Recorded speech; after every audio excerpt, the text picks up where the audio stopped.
गुरु और शिष्य की कहानी। एक गुरु और शिष्य जंगल से होते हुए अपने गांव जा रहे होते हैं। अंधेरा काफी हो चुका था। शिष्य ने अपने गुरु से कहा कि गुरु जी, काफी रात हो चुकी है, अगर आप कहें तो आज की रात यहीं आसपास के किसी गांव में गुजार लें। गुरु जी ने अपना सर हिलाया और वो आसपास के गांव में एक छोटे से घर के पास जाकर रुके। अब जैसे ही वहां गए तो शिष्य ने दरवाजा ठकठकाया। उस घर में से एक गरीब आदमी बाहर आया तो गुरुजी ने बोला, हम अपने गांव जा रहे थे, लेकिन काफ़ी रात होने की वजह से हमने इसी गांव में रुकने का सोचा। क्या हम आज रात आपके यहाँ रुक सकते हैं? गरीब आदमी बोला, हाँ क्यों नहीं, आप दोनों अंदर आ जाइए। अब जैसे ही गुरुजी अंदर गए, उन्होंने देखा कि उस आदमी के घर में बहुत ज़्यादा गरीबी थी। गुरुजी ने उससे पूछा कि आप काम क्या करते हो? वह गरीब आदमी बोला कि मेरे पास बहुत सारी ज़मीन है। तो गुरुजी ने बोला, अगर तुम्हारे पास बहुत सारी ज़मीन है तो इस तरह से क्यों रह रहे हो?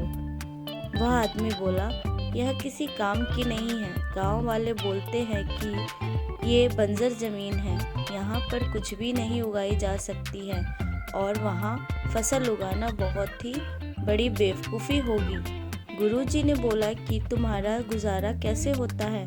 उसने बोला कि मेरे पास एक भैंस है जिससे मेरा पूरा घर चलता है।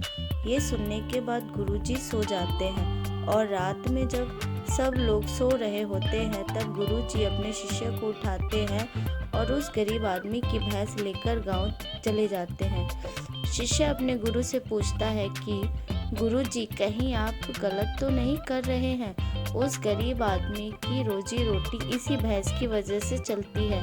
तो गुरुजी अपने शिष्य की तरफ देखते हैं और मुस्कुराते हुए आगे बढ़ जाते हैं। उस बात को तकरीबन 10 साल गुजर जाती है और जो गुरु का शिष्य था वह बहुत बड़ा गुरु बन चुका था।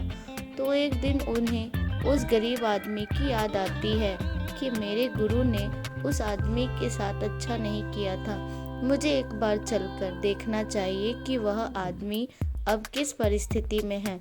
वह शिष्य उस गांव की तरफ जाता है और वहां जैसे ही पहुंचता है तो देखता है कि जहां पर उस गरीब आदमी का झोपड़ा था वहां पर एक बड़ा आलीशान महल बन चुका है और उस झोपड़ी के अंदर जो बंजर ज़मीन थी उस पर फल और फूलों के बगीचे थे। तभी उधर से उस घर का मालिक आता है। शिष्य उसे पहचान लेता है और उस आदमी को बोलता है, तुमने मुझे पहचाना? मैं अपने गुरुजी के साथ आया था, हमने एक रात के लिए आपके यहाँ रुके भी थे। वह आदमी उसे पहचान लेता है और बोलता है कि उस रात मैं आप कहाँ चले गए थे और उस रात के बाद ही मेरी भैंस कहीं चली गई थी, मेरे पास कोई रास्ता नहीं था, तो मैंने अपने ज़मीन पर मेहनत की और फल निकल आई और आज मैं इस गांव का सबसे बड़ा और सबसे अमीर आदमी बन चुका हूँ। ये सुनने के बाद शिष्य के आँखों में अपने गुरुजी के लिए आंसू आ गए और उसे ये बात समझ में आई और वो रोने लगा।